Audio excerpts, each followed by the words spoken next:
Bueno, estamos grabando. Buenos días, chiquillos y chiquillas. Este es el curso de epistemología para los estudiantes de pedagogía en biología y ciencias.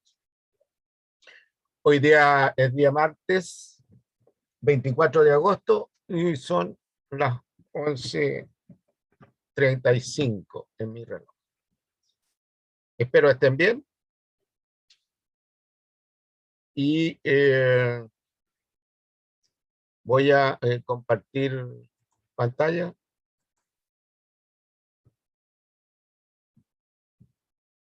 He estado revisando la bitácora del curso y el martes pasado hablamos de qué se entiende por epistemología, dimos algunas otras definiciones básicas y establecimos la relación entre epistemología y ciencia natural, y por supuesto biología.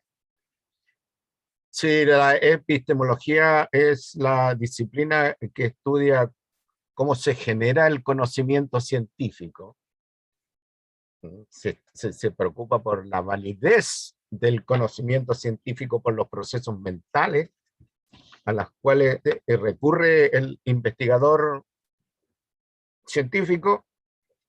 Es evidente entonces la relación entre epistemología, ciencias naturales y biología, porque las ciencias naturales configuran un conjunto de disciplinas de disciplinas de indagación científica, y siendo la biología una disciplina de las ciencias naturales, es obvio, ¿no es cierto?, la relación entre epistemología, ciencias naturales. Entonces, existe epistemología de la física, por ejemplo, que se preocupa de escudriñar cómo se genera el conocimiento de la física, del mundo de la física. No solo el mundo rutinario, basado en las leyes de Mendel, sino que el mundo de la física chiquitita, de las estructuras subatómicas, física nuclear. Cómo se genera en el otro extremo el conocimiento de la astrofísica. Los hoyos negros, ¿no es cierto?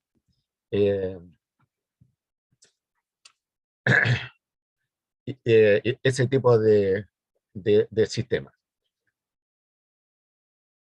Lo mismo pasa con la química, hay una epistemología de la química, y también hay una epistemología de la biología. Nosotros vamos a cargarnos un poquito sin salir del foco de las ciencias naturales, teniendo presente que las ciencias naturales constituyen la perspectiva integral del mundo de los fenómenos naturales. Una perspectiva, digamos, no exclusivamente visto desde el punto de la física, ni de la química, ni de la biología, ni de la geología, y todas las disciplinas que conforman las ciencias naturales, sino que es una visión integral. Nosotros, desde el punto de vista de la biología, hacemos un análisis más unilateral. Desde el punto de vista de la química, unilateral. Pero desde el punto de vista de las ciencias naturales significa que el análisis de los fenómenos naturales, objeto de estudio de esta disciplina, de una manera más integral.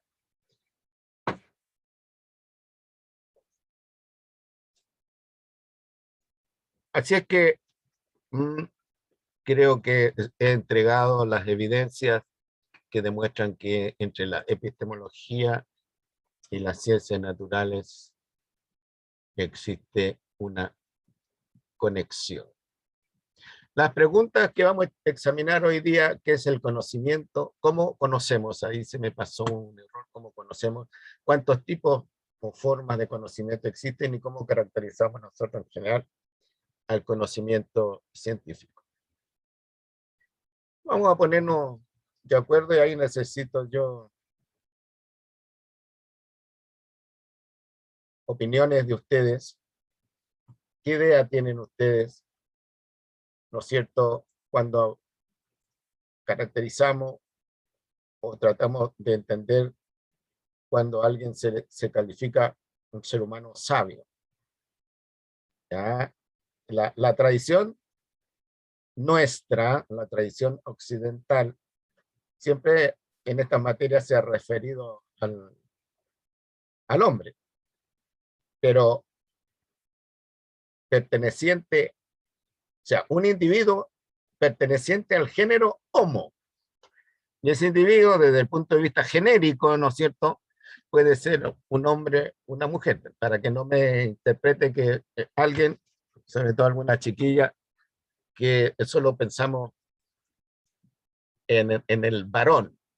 Aquí, hombre sabio está referido al género humano. ¿Ya? Así es que los que no se sientan excluidos si estamos hablando de características del hombre sabio versus las características del hombre conocedor. Bien, ¿qué entienden ustedes cuando hablamos de hombre sabio versus hombre conocedor? Ofrezco la palabra.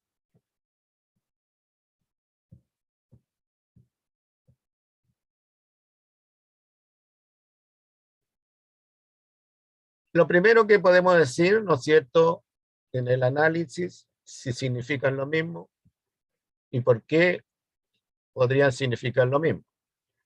O bien, si significan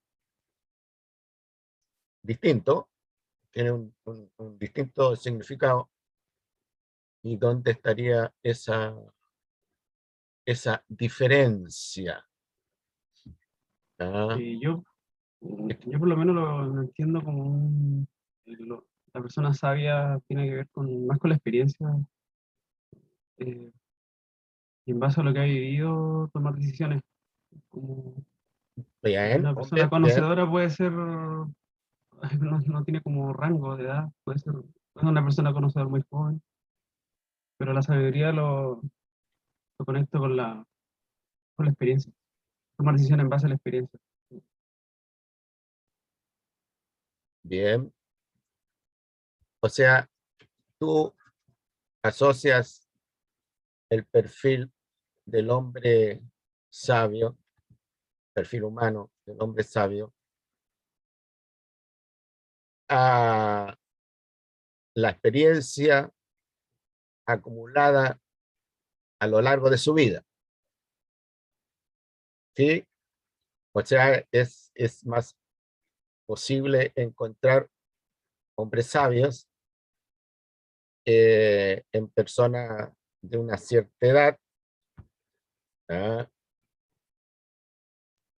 que encontrar hombres sabios en personas relativamente jóvenes. ¿Ese es el planteamiento? Claro, algo así. Alguien que tenga otro planteamiento.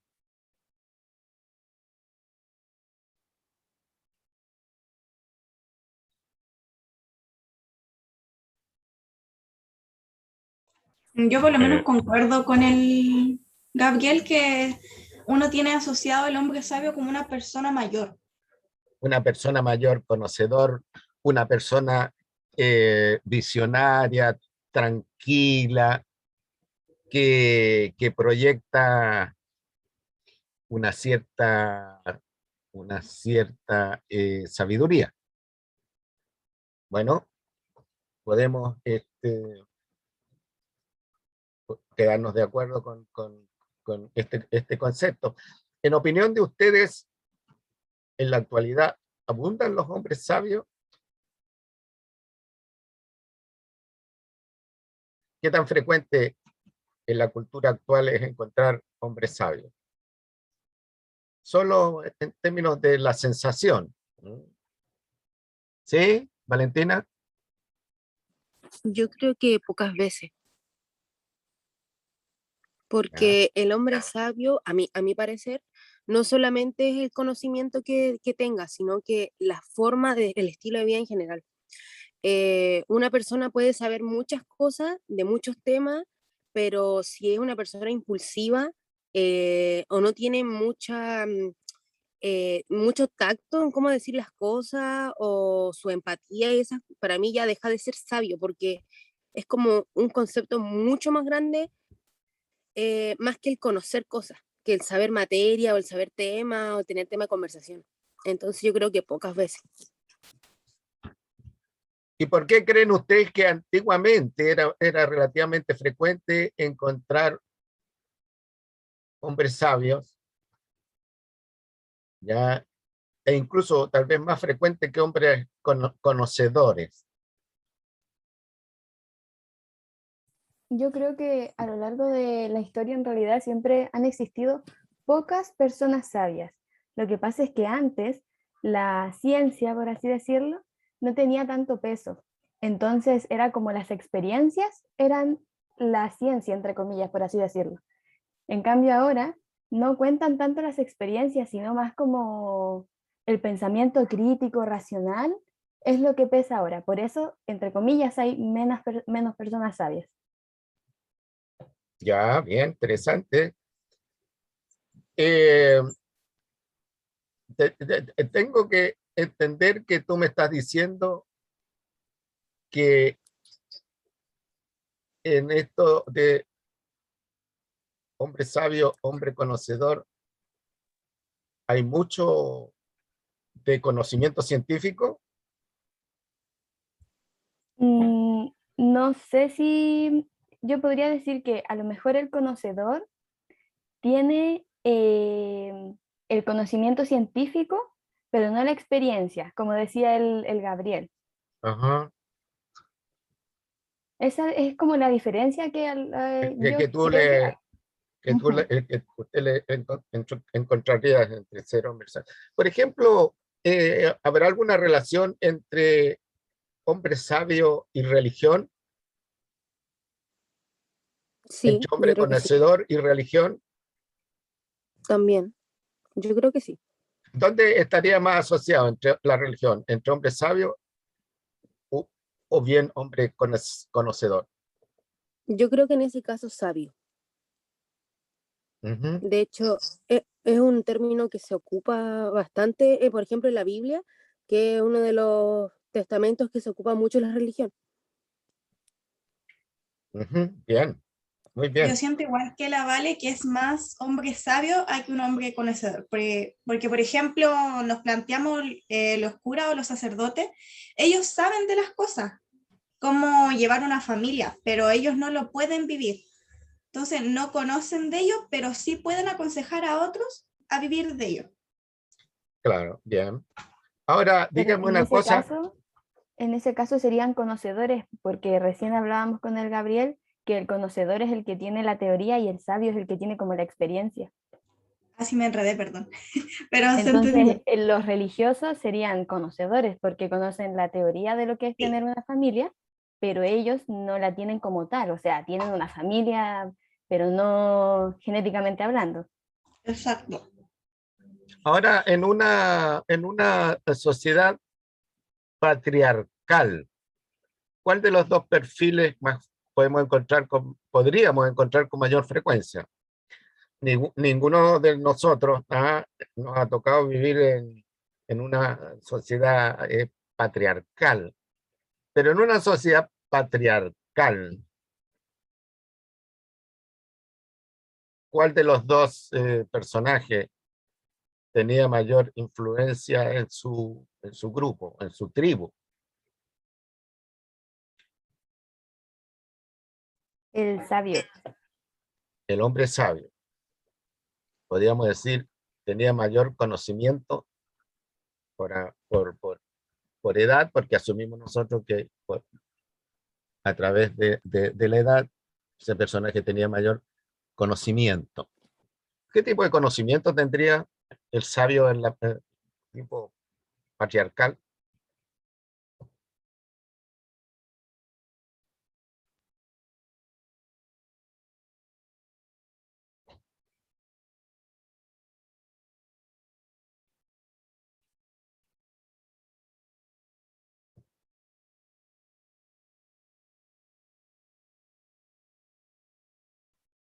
Voy a decirlo de otra manera, para que me entiendan el sentido de la pregunta.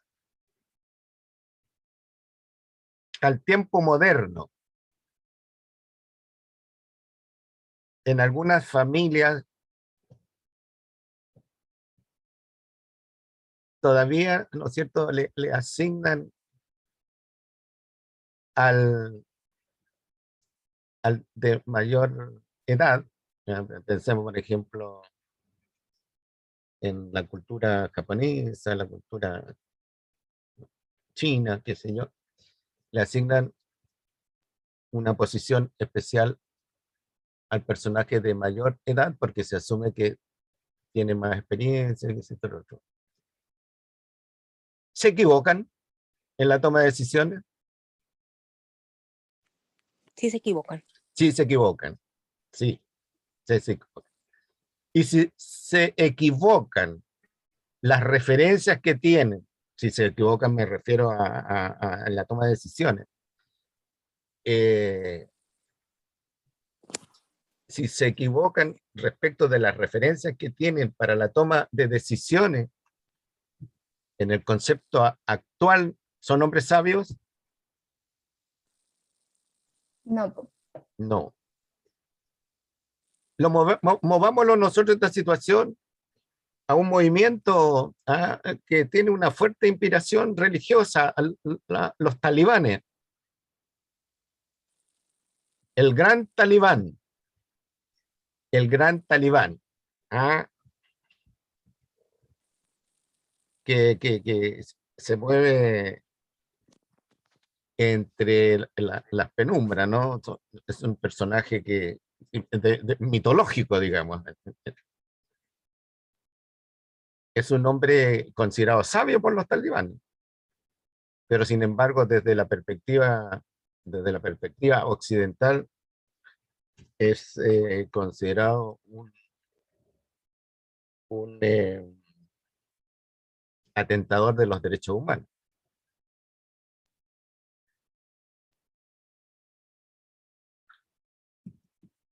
¿Cómo completamos esta secuencia?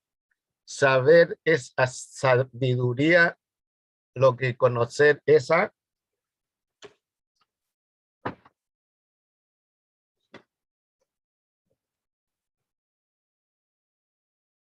¿Entiende el ejercicio?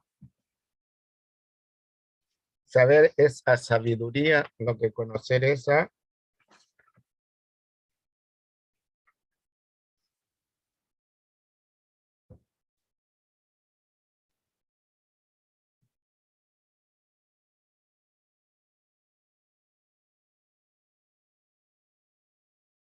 ¿Alguna idea?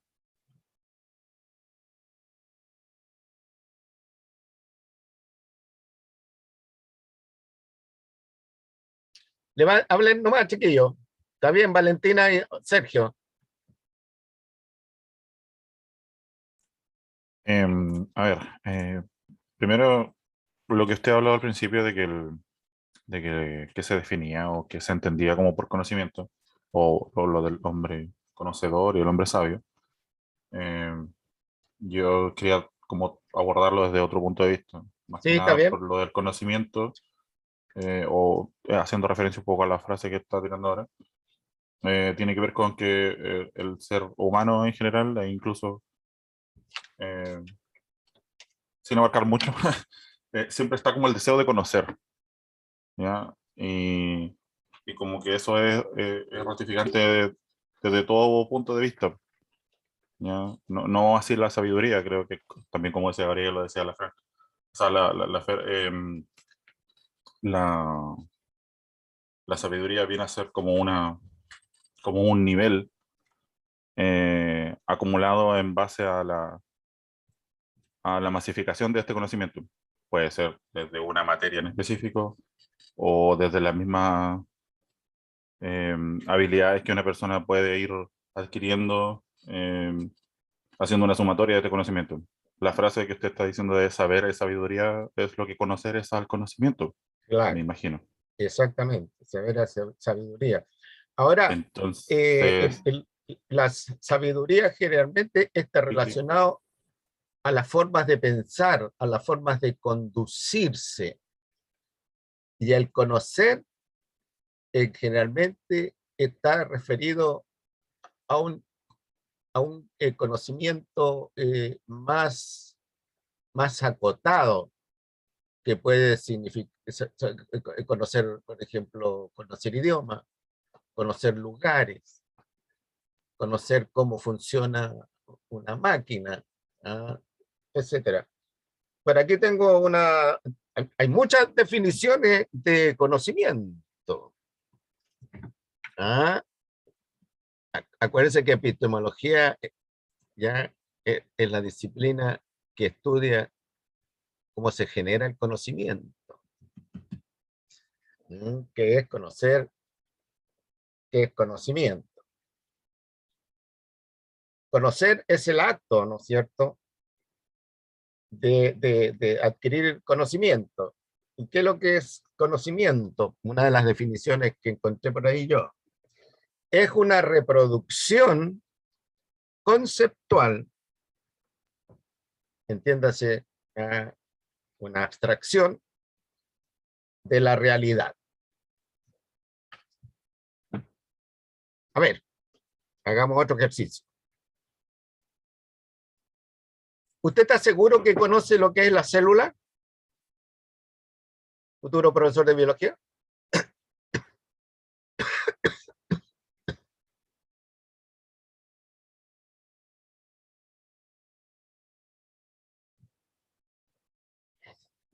Si usted conoce lo que es la célula,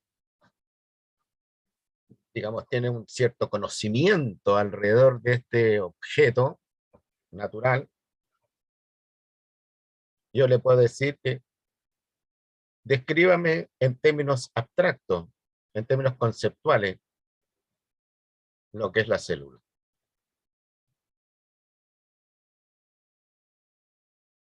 En términos genéricos, así más acotados.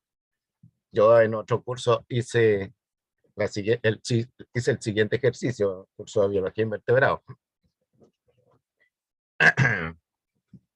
Ustedes no lo han hecho todavía, ¿verdad? No. Descríbame, le dije yo, la idea que tienen de animal. Que fue la primera clase. ¿Ya? Entonces me dijeron, bueno, un animal es un ser vivo que tiene 4 pares de patas, tiene pelos y otra cosa. No, le dije yo, está mala la descripción. Tú probablemente me estás describiendo un perro, me estás describiendo un gato, me estás describiendo un ratón. Todos los que tienen 4 pares de patas y tienen pelo. estaba describiendo un mamífero, básicamente. No, no, te puede estar describiendo No, pero me bueno, refiero a que usted le estaba dando un ejemplo de animal y ellos exactamente, básicamente le estaban describiendo un me mamífero. estaba haciendo una descripción ya relativamente acotada. Estaba tomando como referente al modelo de mamífero y incompleto, porque ahí faltó, ¿no es cierto?, eh, que se alimentan por mediante, que durante la lactancia se alimentan mediante leche. Bueno, no, ¿Ya? La pregunta era, hágame un modelo conceptual de animal. Ahora, yo les tengo que señalar, chiquillos y chiquillas, que lograr estos modelos conceptuales, estos modelos abstractos, que si yo, no es tan fácil. Pues yo le digo, mira, hazme una descripción conceptual en abstracto, genérica, de lo que es un átomo, y todos van a recurrir al modelo del sistema solar para hacerme la descripción. Que es un modelo fácil de entender. Ahora, si yo te digo, descríbelo en términos matemáticos, mejor un átomo, ya, y la cosa se entra a complicar el asunto. Dicho sea de paso, no sé si es posible hacer una descripción matemática del átomo, digamos, pero tienen otros fenómenos se pueden describir tanto en términos físicos como en términos matemáticos. Uno de los grandes logros de algunas corrientes científicas es que todo fenómeno científico se puede representar mediante modelos matemáticos. Es lo que decía Galilei. El instrumento fundamental de la ciencia es la matemática.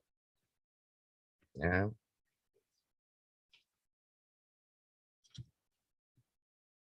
Entonces, para resumir esta parte, podemos decir que el conocimiento está relacionado al acto de conocer, y hay distintas definiciones de conocimiento. Y hay disciplinas como la epistemología que se dedican a investigar, a analizar, a poner en cuestionamiento el conocimiento científico, porque la gran pregunta de la epistemología es: ¿estás seguro que lo que estás conociendo es cierto? ¿Es válido? ¿Es preciso?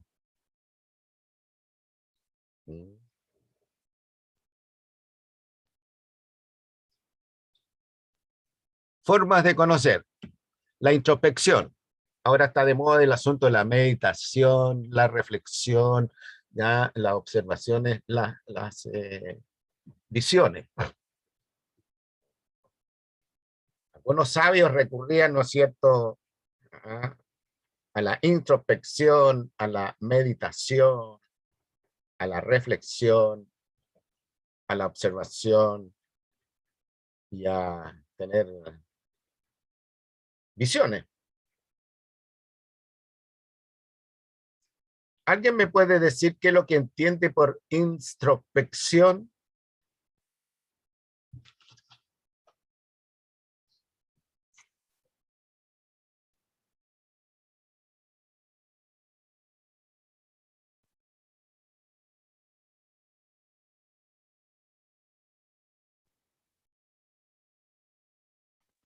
Sería como una reflexión con uno mismo, no sé cómo. Claro, explicarlo. es mirarse a sí mismo.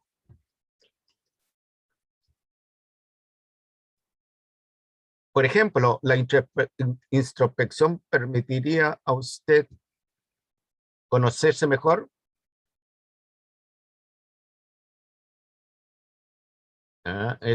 Esto de la Sí, de la meditación para conocerse mejor está de moda, requiere un cierto ejercicio que no todos lo logran, un ejercicio meditativo, ¿no?, que es más o menos exigente. Lo mismo la reflexión. ¿Ya? Usted, qué sé yo, puede quedar un poco triste, un poco frustrado porque cómo le fue en una prueba. Entonces reflexiona, hace una introspección y empieza a buscar las causas de por qué le fue mal en esa prueba. No le dediqué el tiempo suficiente, no planifiqué el estudio, necesito mejorar algunas estrategias de estudio, pude haberle preguntado al profe, pude haberle preguntado al Manuel, que se maneja mejor que yo, etcétera. Introspección. Después tenemos, como decía alguien recién, en el tema de la experiencia, las vivencias propias, lo que le ocurrió a uno. Aprenda de sus errores. ¿Ah? Esto de aprenda de sus errores lo tenemos nosotros bien metido en la selección chilena. Perdió la selección chilena de una manera tonta. Bueno, vamos a aprender, qué sé yo. Y al final, al siguiente partido repiten la misma cosa. De los errores. O bien de los errores o de las vivencias de otras personas o de otras situaciones. Y de aquí es tremendamente importante la lectura. Los relatos. Y aquí viene, ¿no es cierto?, el papel del hombre sabio, ¿ah? El viejo de la tribu.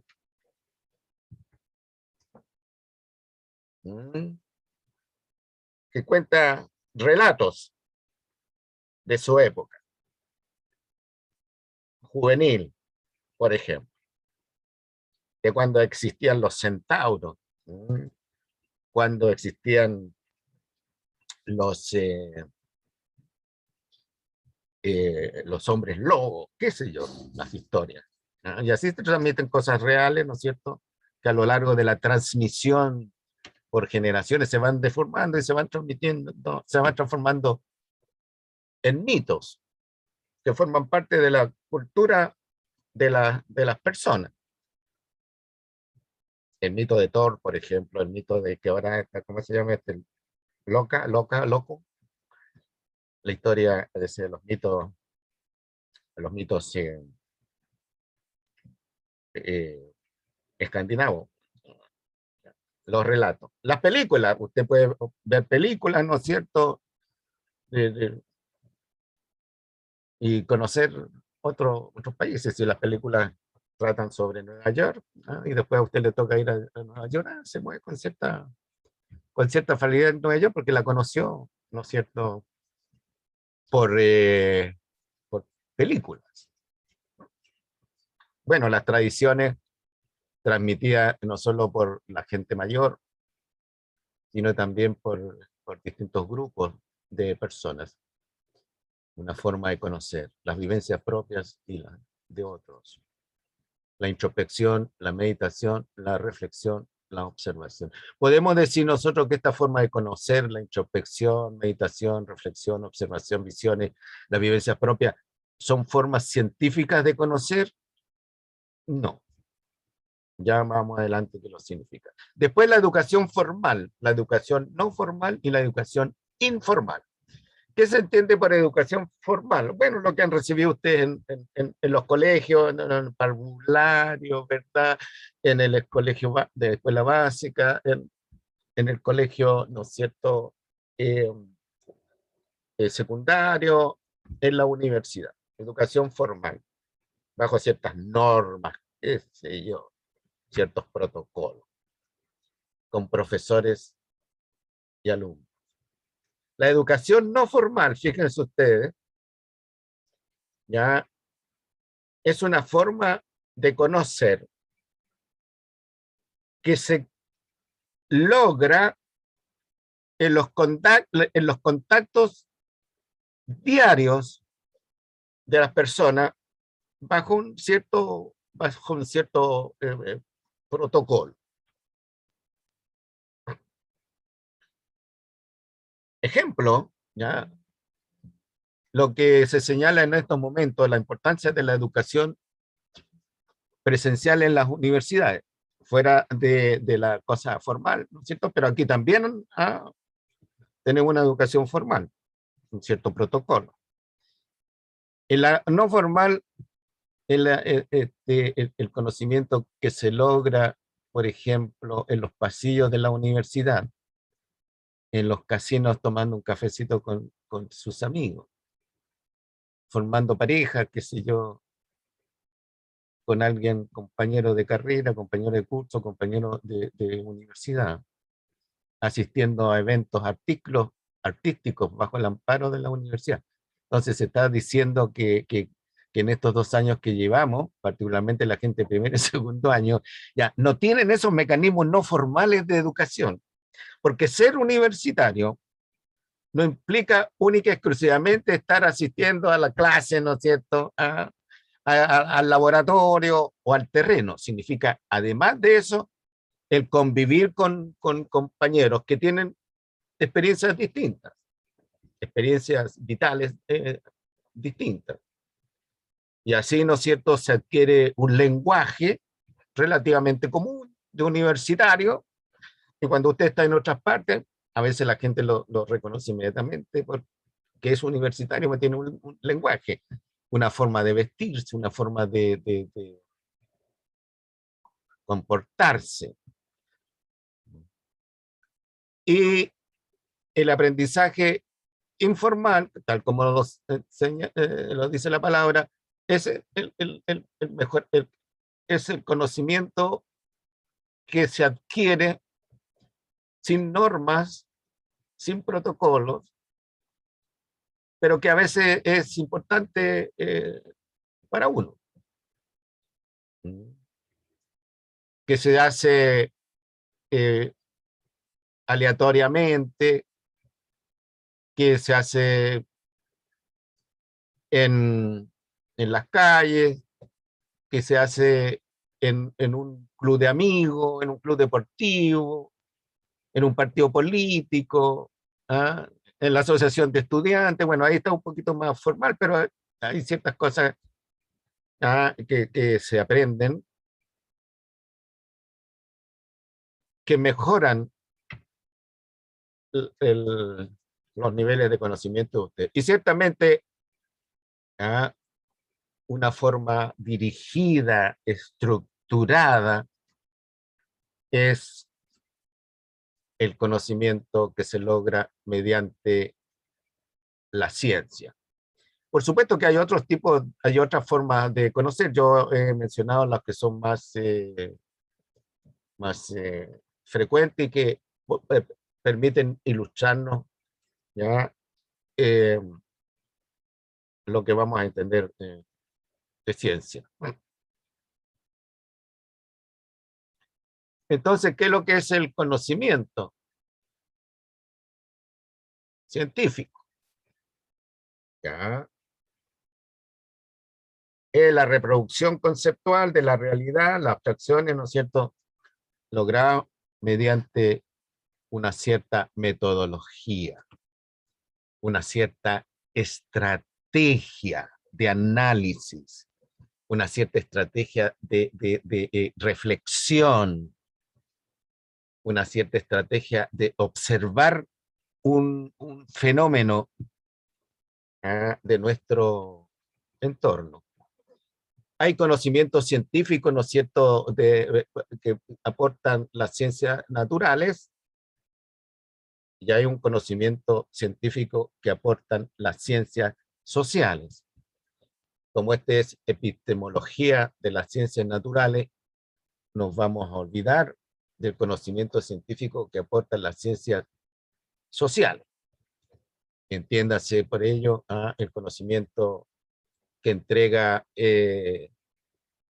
la sociología, la psicología, incluso las ciencias de la educación. Ustedes tienen un curso específico ¿ya?, para analizar el conocimiento científico que aportan las ciencias sociales por el lado de la educación.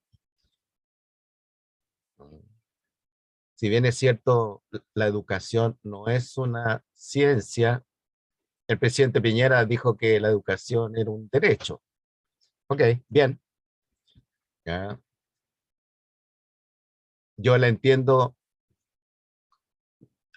como un proceso de adquisición, como un proceso de formación de un ser de humano, un proceso de formación, un proceso de desarrollo de un ser humano. Para mí es más fácil entenderlo así, como un proceso.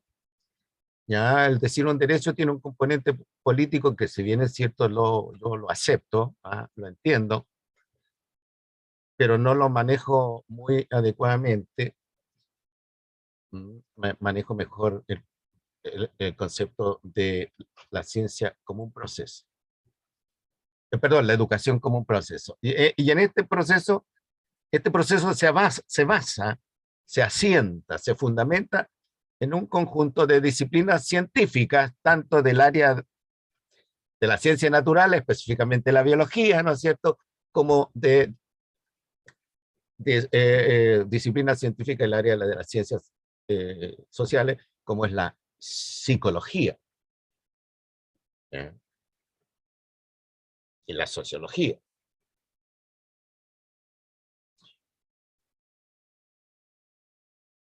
Entonces, para repetir, el conocimiento es un conjunto de saberes, de conoceres, ¿no es cierto?, que se logra a través de una estrategia de análisis de los objetos, de un análisis de los objetos de interés nuestro,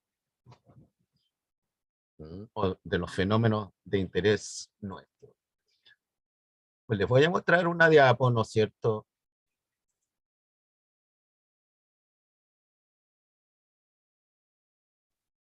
que muestra este proceso de análisis, de reflexión.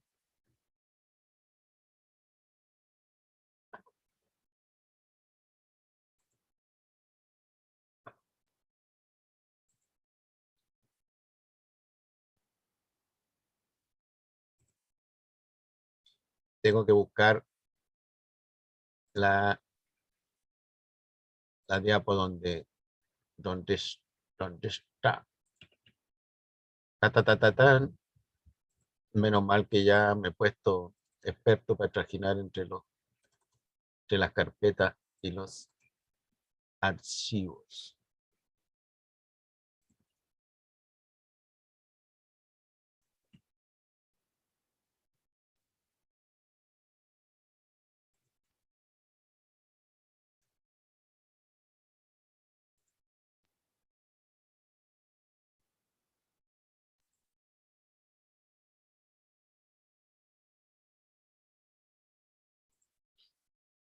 Compartir pantalla. Todavía no aparece.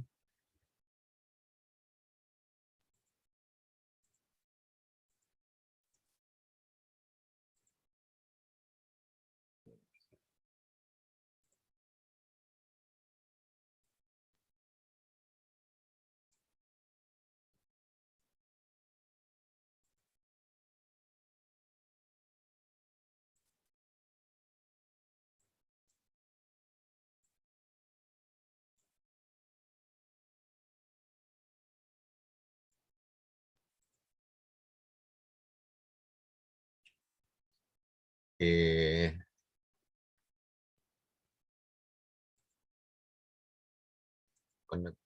oh,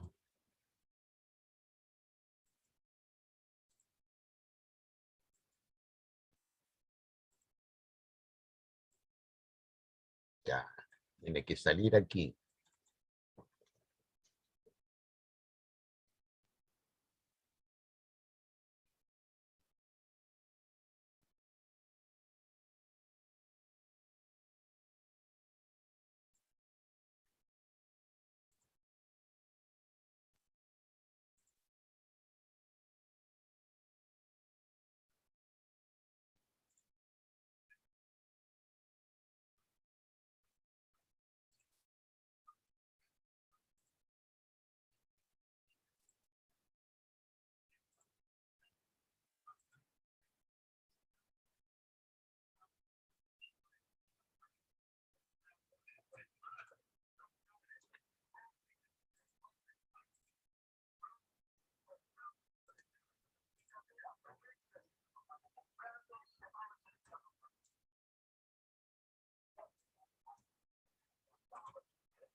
Ya. ¿Ven la lámina que dice proceso de la indagación científica? ¿Sí? Sí, Ya. Sí, profe. Ok. Entonces, en la creación científica, en la búsqueda del conocimiento basado en la ciencia, se sigue una metodología que examina la epistemología para ver si esa metodología, esa estrategia de análisis permite un conocimiento válido, conocimiento científico que podemos decir válido, no aproximado. ¿Ya? Y en esto, el flujo ya del proceso es el siguiente.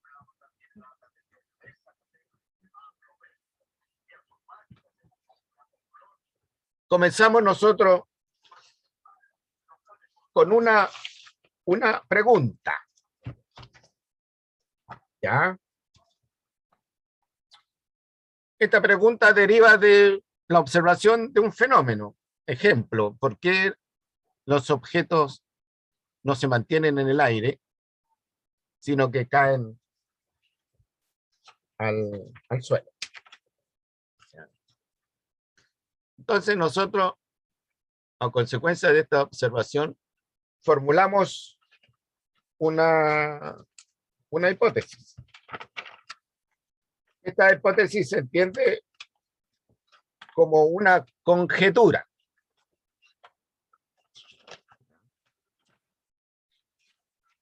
O una explicación provisoria.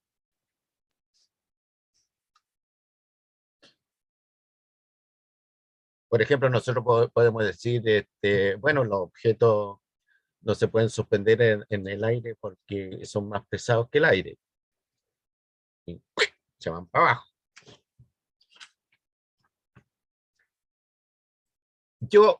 Esta conjetura, llamada hipótesis,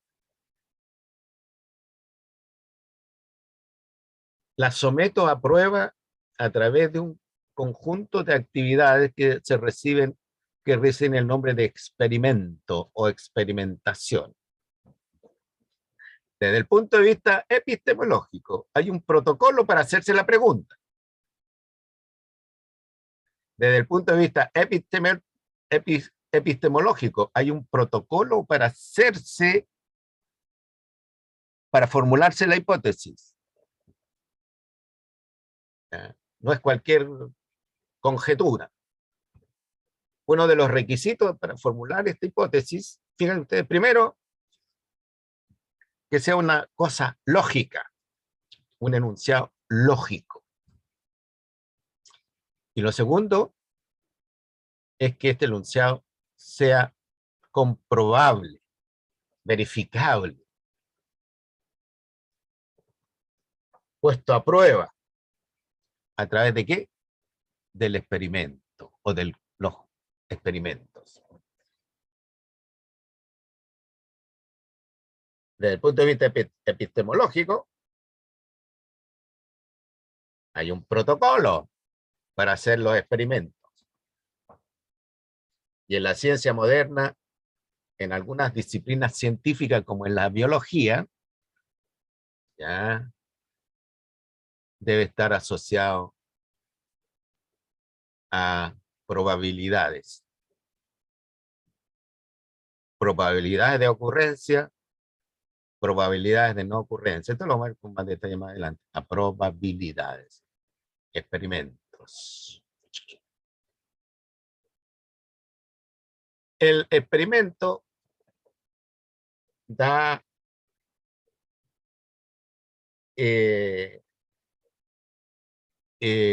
piso, fundamento, para los resultados predichos según la hipótesis. Si yo digo que los objetos no se suspenden en el aire porque tienen masa y que son más pesados, que el aire, y por lo tanto caen abajo. Ese es un resultado predicho. Pero puede que yo no obtenga el resultado previsto, puede que yo obtenga un resultado observado.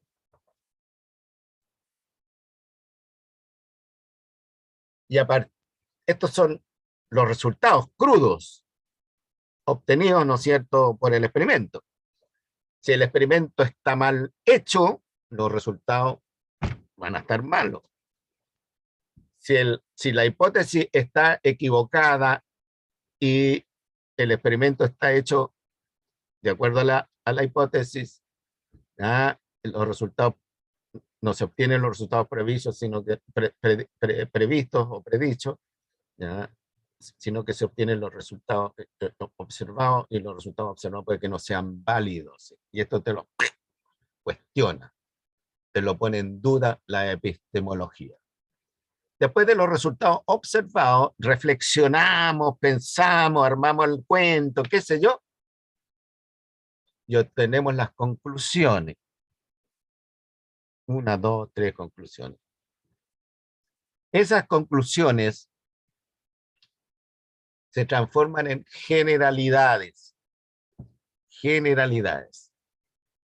Porque a lo mejor en otra parte de la Tierra un señor también hizo observaciones, hizo experimentos respecto a por qué los objetos caen. Generalizaciones.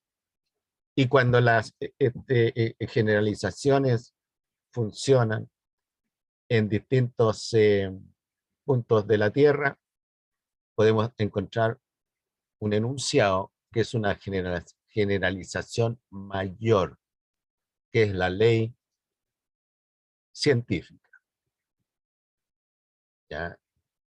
Habiendo formulado la ley científica, nosotros podemos mirar hacia atrás y observar todos los fenómenos parecidos al fenómeno que nosotros y otras personas estudiaron. ¿Ya? Y así poder explicar, predecir el fenómeno. Entonces nosotros sabemos que los objetos que son pesados no pueden flotar. Ya sabemos que hay una ley, la ley de gravitación universal, que hace que el objeto caiga. ¿Ya? Y la velocidad y la fuerza con que ese objeto caiga va a depender de su masa. Entonces, yo puedo estar en un edificio de departamento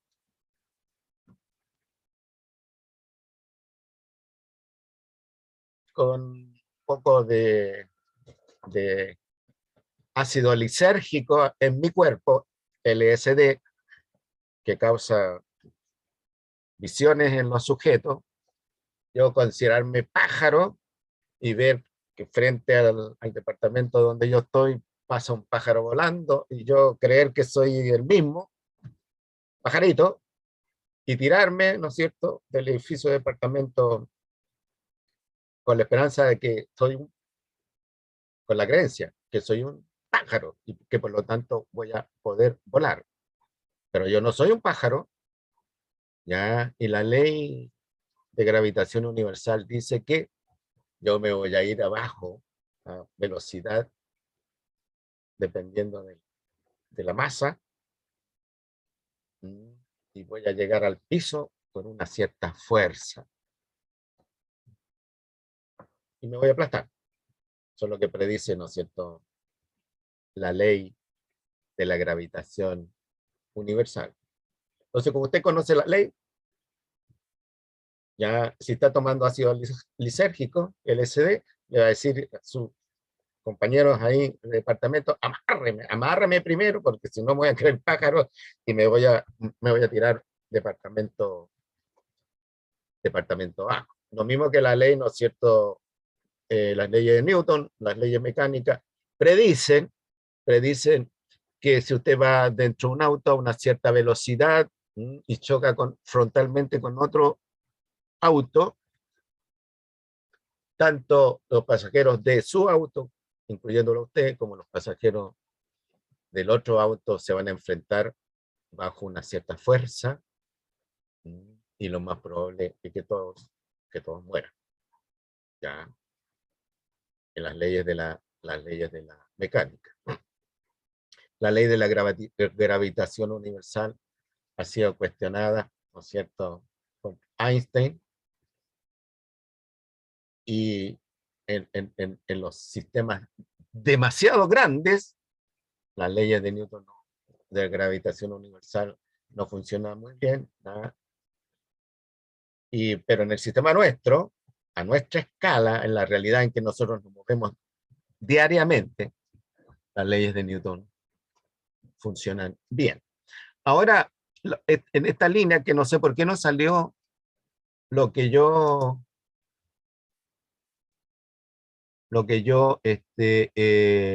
escribí, que dice que la formulación de la hipótesis, si H sub 0 es cierta y doy las condiciones para que se manifieste H sub 0, entonces voy a obtener estos resultados. Bien, si H sub 0 no es cierta y yo doy las condiciones para que ocurra esto, ya, puesto que H sub 0 no es cierta, yo no voy a obtener estos resultados. Aquí hay que tener una claridad meridiana respecto de este razonamiento, que es un razonamiento lógico.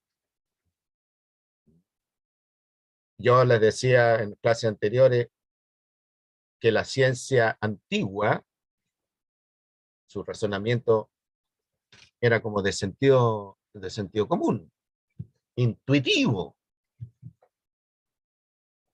Yo estoy mirando, ¿no es cierto?, un árbol que tiene manzana, estoy mirando un manzano y empiezan a caer la manzana. Alguna idea puedo tener respecto de eso, sin haber estudiado a Newton ni qué sé yo, alguna idea. Pero es obvio que caiga. Pero ahora el conocimiento moderno es contraintuitivo. ¿Ya? Contraintuitivo. Por ejemplo, el tema de la luz. ¿Ya? Bueno, nosotros vemos la luz, nos imaginamos cómo se desplaza la luz. Pero Einstein dijo que la luz puede ser atraída por la gravitación universal. ¿Ya? Y el tipo predijo esta situación, y un par de astrónomos, cuando se iba a producir un eclipse, fueron a los puntos donde se veía con mayor claridad el eclipse y midieron la curvatura de la luz. Por supuesto que la hipótesis era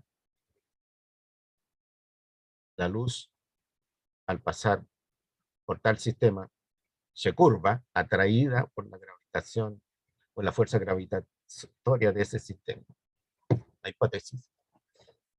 ¿Ya? Y las observaciones astronómicas que hicieron los tipos con el telescopio bastante rudimentario en esos años, ¿ya?, le permitió deducir, no inferir, deducir, ya, que la luz había sufrido una pequeña curvatura.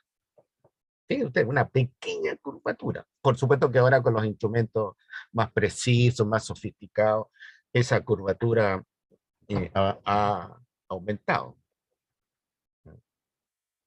Conclusión: la fuerza de gravitación universal puede causar curvatura en la luz. O sea, la luz no necesariamente viaja en línea recta.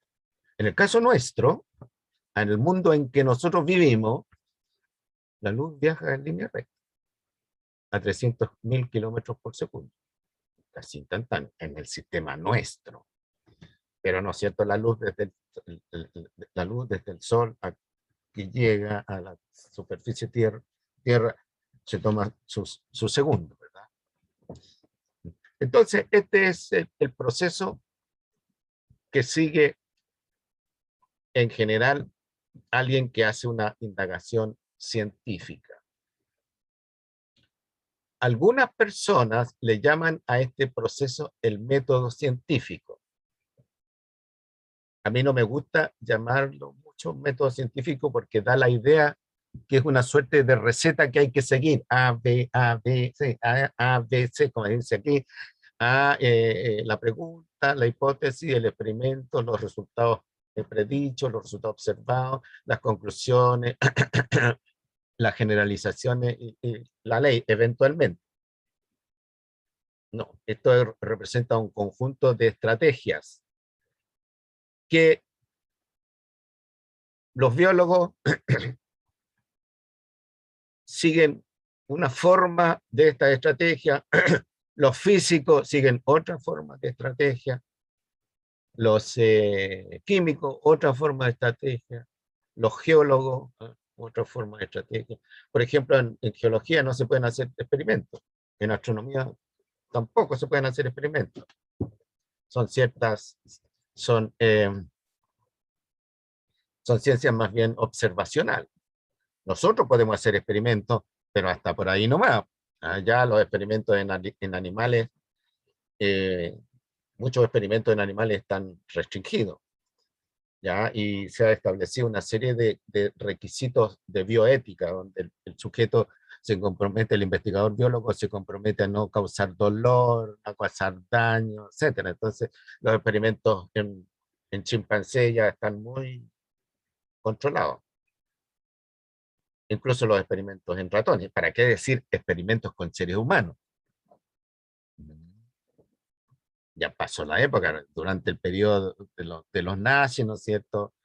Ahí hacían experimentos los doctores nazis pues, con mujeres judías, qué sé yo. Mengele, Joseph Mengele hacía un experimento, con lo mismo con hombres respecto de niveles de resistencia al dolor y todo este tipo de cosas, experimentos. Ahora todo eso, por supuesto que está prohibido.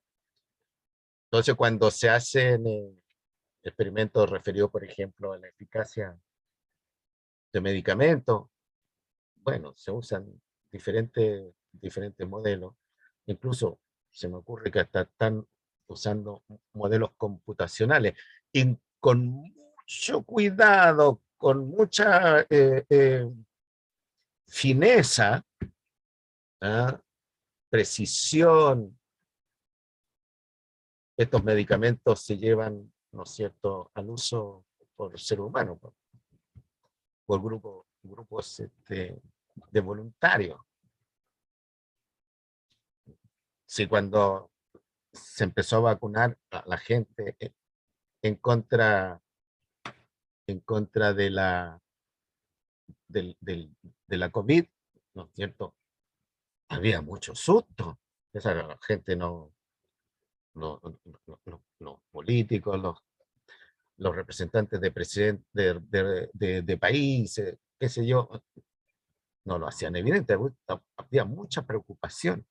Primero porque, si bien es cierto, existe mucha experiencia en términos de vacunas, pero aquí se tuvo que sacar vacuna contra el tiempo, punto uno. Y punto dos, no se pudieron probar. La vacuna, en este momento, la vacuna contra la influenza es una vacuna que está probada, qué sé yo, y se sabe cómo actúa, aquí no. ¿Qué pasa, no es cierto, si la vacuna hubiera fracasado?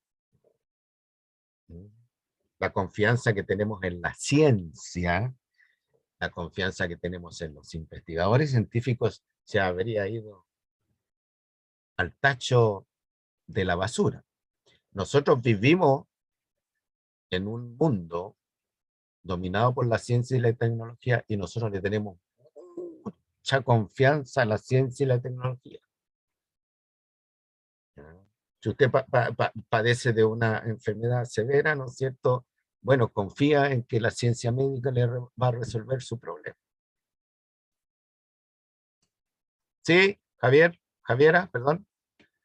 Le voy a rebatir lo que dijo de la vacuna porque todas sí fueron probadas, solamente que fueron probadas en un lapsus de tiempo muy corto, Sí, que fueron no son probadas en un consideradas aptas. tiempo del lapso corto, pero existía una gran duda respecto de cómo se iba que iba a responder. No estaba, no estaba probada la eficiencia. Ya acuérdate que todavía, qué sé yo, hay desconfianza de la eficiencia de cierta, a eso me refiero, de las ciencias. En general,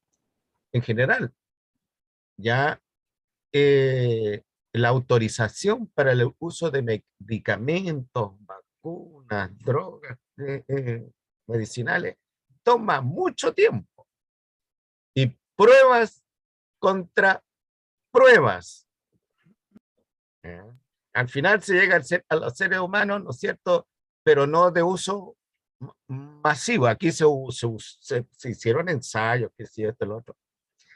Pero como fue un tiempo relativamente reducido, no había una seguridad que se logra en otras situaciones normales, pues no estamos en una situación eh, normal. Estábamos luchando contra el tiempo. Tengo un ejemplo yo que también ayuda a entender el asunto.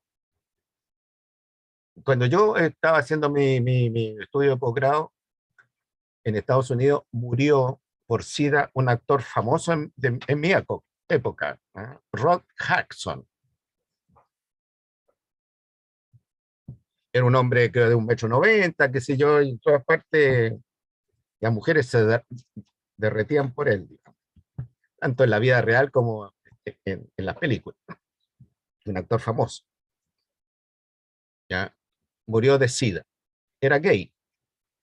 ¿Mm? Y el hombre en su último periodo de vida apareció entrevistado por la televisión y era un personaje que no tenía nada que ver con la imagen que tenía la gente, de un hombre, qué sé yo, rebosante de juventud, varonil, qué sé yo. Ahí era un hombre que se le habían caído los dientes, delgado, qué sé yo. Bueno, causó impacto. Y a consecuencia de que había muerto por SIDA, un actor famoso con mucha influencia, ¿no es cierto?, de la gente, empezó pánico en torno al SIDA. Y empezó a correr el rumor, apareció una hipótesis ahí, que el SIDA, bueno, se encontró que era causante, el factor, ¿no es cierto?, causante era un virus, lo otro, que se transmitía en esa época, que era una enfermedad de los gays, de los homosexuales. Pero después se encontró por investigaciones que era una enfermedad que se transmitía por sangre y por fluidos vaginales, otro tipo de fluidos, esperma, bien tipo. Como se transmitía por sangre, ya empezó un pánico en Estados Unidos que podían ser los mosquitos que transmitieran el virus del SIDA. Las pulgas, cualquier bicharraco que se alimentara de sangre humana. Se creó un pánico. No se querían atender a los enfermos de SIDA en Estados Unidos, pero eso duró no más allá de 3 meses en Estados Unidos. Y las instituciones encargadas de la salud pública empezaron a meter plata para investigación en distintos institutos de investigación especializada, y en 6 meses los gringos tenían resuelto el problema principal. Primero, demostraron que no solo era una enfermedad asociada a los gays, sino que era una enfermedad asociada a los drogadictos, ¿ya? Y a las transfusiones de sangre. Así que en principio cualquier persona que tuviera expuesta a transfusiones de sangre, uso de drogas inyectables, homosexualidad, ¿ya? Podía adquirir el virus. Segundo, gran resultado, el virus, y ahí medio mundo respiró, tranquilo, el virus no era transmitido por picadura, ni de mosquitos, ni de chinches de cama, ni por pulgas. ¿Se imaginan que ese virus hubiera sido transmitido por pulgas, por mosquitos, por tábanos, por chinches de cama? Incontrolable, incontrolable la enfermedad. Todavía no se encuentra, ¿no es cierto?, la cura completa para la enfermedad, pero los medicamentos han mejorado bastante su eficiencia, ¿ya? O sea, dice en otra palabra, la ciencia resuelve problemas, pero pensar en que la ciencia resuelve todos los problemas ya puede ser un error. Y que te da un 100%, que la ciencia tiene un 100% de eficacia también es un error, porque en los casos de los seres humanos nosotros somos distintos, variables. ¿Ah? Por eso si había alguien que había sido vacunado, por ejemplo, y presentaba, no sé, alguna reacción que pudiera ser interesante, inmediatamente esa persona, fuera donde fuera, estuviera donde estuviera, era rescatado para hacer estudio. Que por ahí decían que podía causar. Acuérdense que hay un grupo de personas, espero que no haya ningún grupo acá en ustedes, que dice que las vacunas, qué sé yo, causan el autismo. Y hay mujeres, madres, jóvenes que se han opuesto terminantemente a sus hijos por temor a adquirir autismo. Y el autismo es una cosa genética, ¿eh? Que no se va a adquirir por una vacuna, pero hay gente que cree en eso. Por eso que ya también la resistencia, hubo gente que aquí, ¿no es cierto?, demoró su tiempo en vacunarse, etc. Entonces, primero, la ciencia no resuelve todos los problemas, y segundo, la eficacia no pudiera ser, es decir, pensar que tiene una eficacia del 100% es demasiado, demasiado optimista. Porque en el caso, repito, en el caso del ser humano, la diversidad que hay entre seres humanos es alta, y esa es una ventaja para los mecanismos adaptativos que tienen las especies, porque un factor del ambiente puede eliminar al 90% de los individuos de esa especie y dejar el 10%, y a partir de ese 10% se va reproduciendo.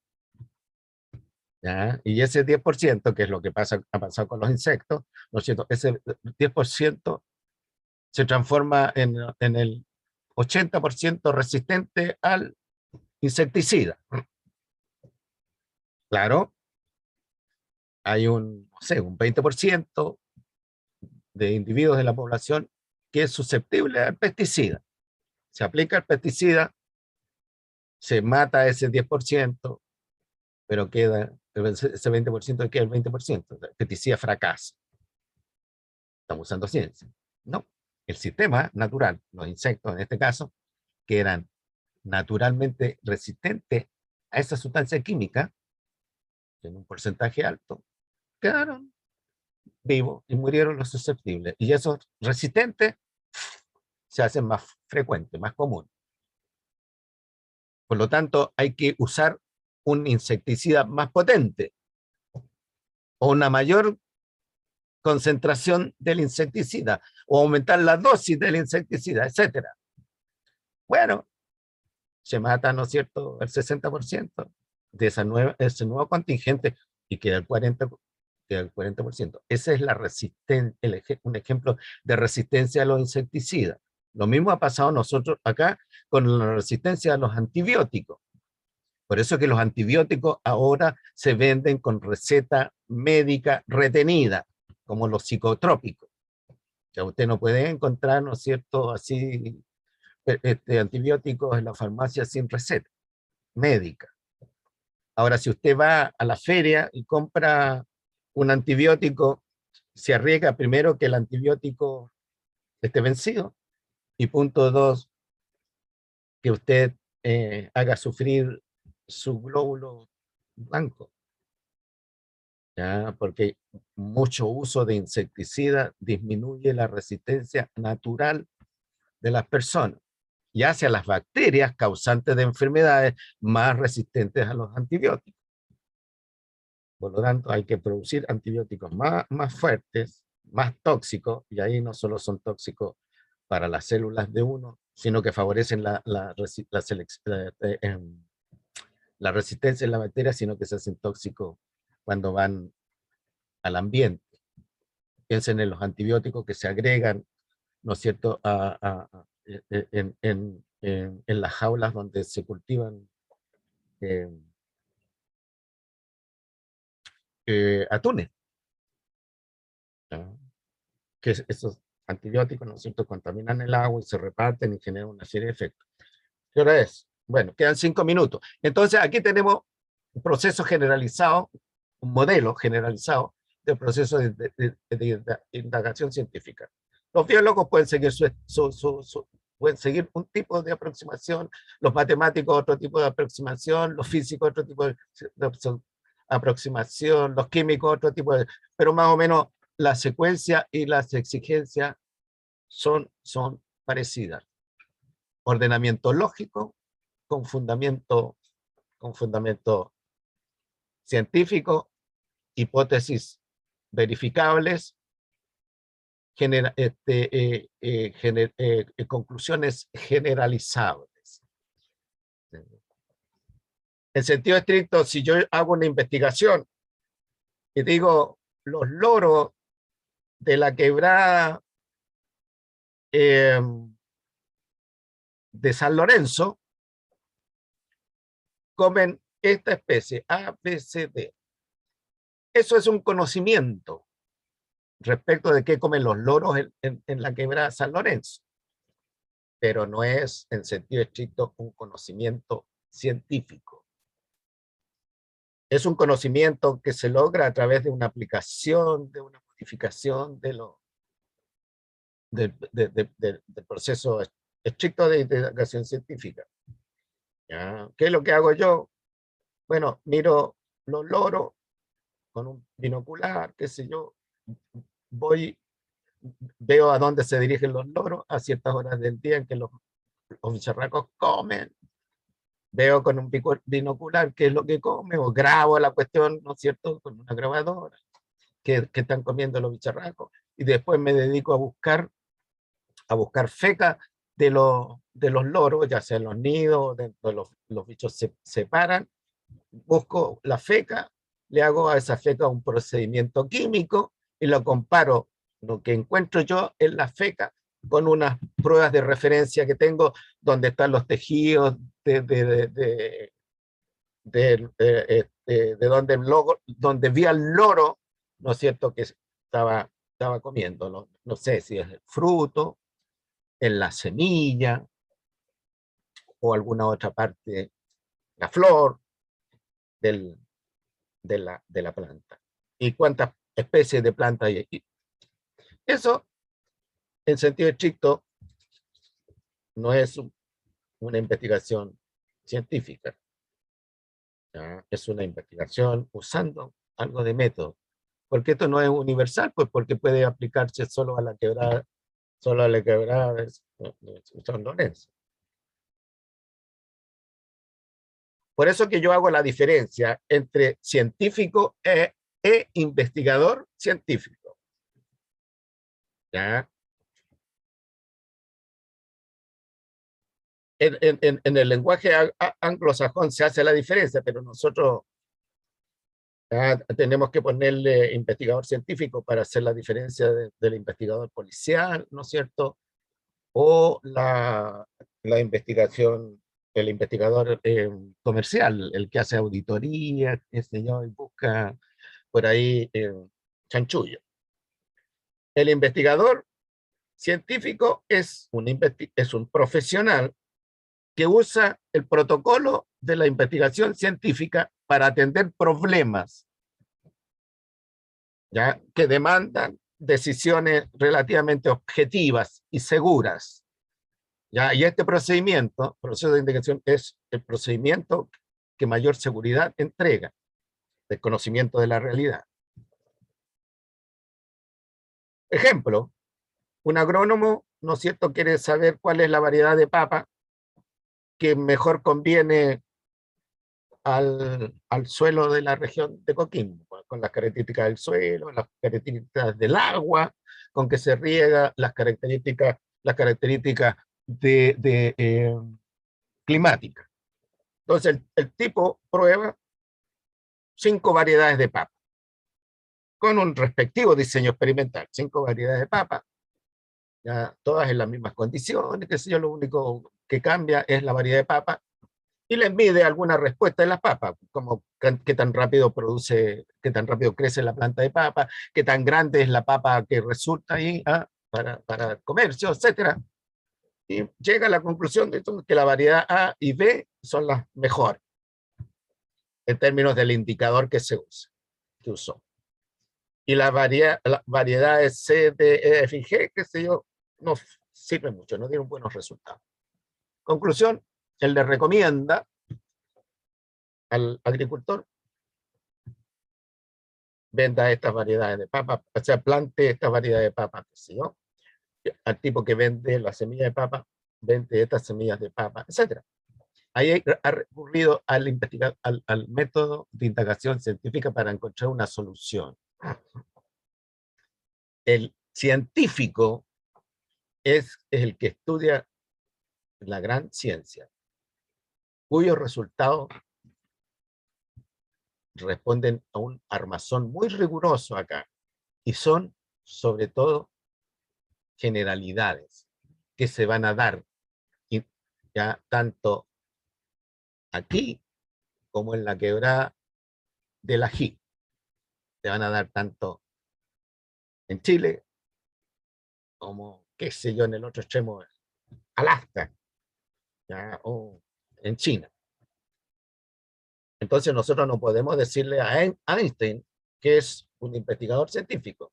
Yo puedo ser un investigador científico, aplico el método científico, o sea, la estrategia de indagación científica. Yo me autodenomino investigador científico, pero me dicen a mí, científico, yo no, estoy loco, jamás.